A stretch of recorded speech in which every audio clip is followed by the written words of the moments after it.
কয়েকটা পয়েন্ট একসাথে তাবরানীতে বর্ণিত হয়েছে। নবী সাল্লাল্লাহু আলাইহি ওয়াসাল্লাম বলেছেন যে কয়েকটা অপরাধ আছে, এগুলোর শাস্তি আখিরাতে হওয়ার পাশাপাশি দুনিয়াতে হওয়াটা অধিকতর উপযুক্ত হবেই হবে, এর কোনো বিকল্প নাই, ব্যত্যয় নাই। আল্লাহ তাআলা এটি করবেনই। তার ভিতরে একটা হলো আত্মীয়তার সম্পর্ক ছিন্ন করা। অনেক মানুষ আছেন নিজের আপন ভাইয়ের সাথে সম্পর্ক ভালো নাই, বোনের সাথে সম্পর্ক ভালো নাই, কোনো যুক্তি খাটবে না।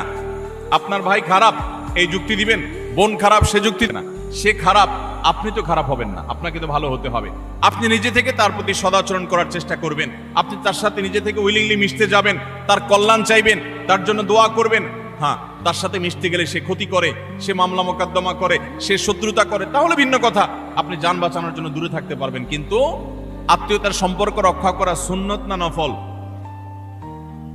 আত্মীয়তার সম্পর্ক রক্ষা করা কি নফল কাজ না সুন্নত কাজ? ফরজ। 5 ওয়াক্ত নামাজ পড়া যেরকম ফরজ, রমজানের রোজা রাখা যেরকম ফরজ,